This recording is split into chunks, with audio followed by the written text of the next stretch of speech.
POV, comment ne pas casser les têtes de vis à cause du gel. Aujourd'hui, je vais vous montrer comment j'ai réparé un abri de piscine. Et même en plein hiver, vous allez voir à quel point je suis méticuleux.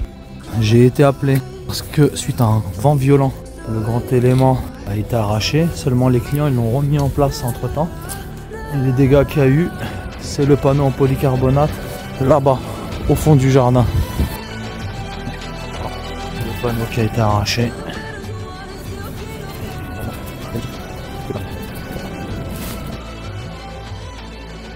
Bon, il est temps de passer à l'intervention. Un petit coup de main et je déplace l'élément à réparer sur la terrasse, loin du bassin. Pourquoi? Parce que ça permet de travailler plus facilement, sans risquer de casser quoi que ce soit, sur le bassin et autour du bassin.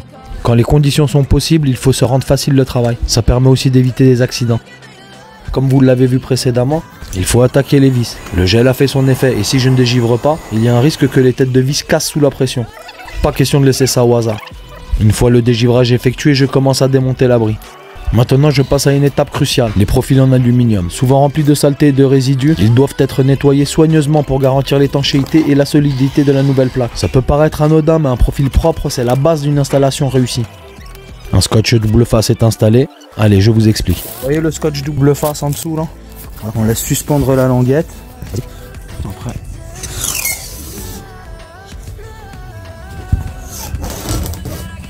Voilà, et là, on ne le voit pas. Mais c'est collé.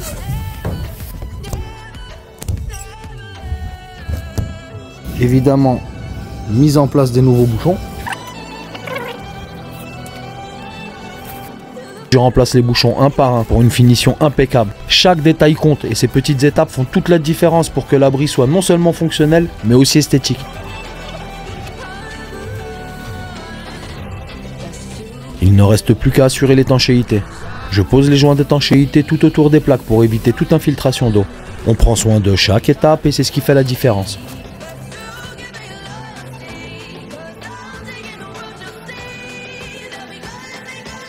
Et voilà, l'abri est réparé et prêt à affronter la saison.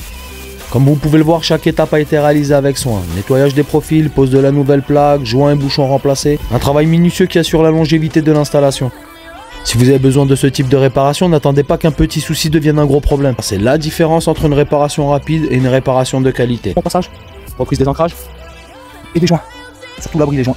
Si vous cherchez un professionnel pour réparer votre abri de piscine ou pour un entretien de qualité, vous savez qui contacter. A très bientôt pour de nouvelles interventions.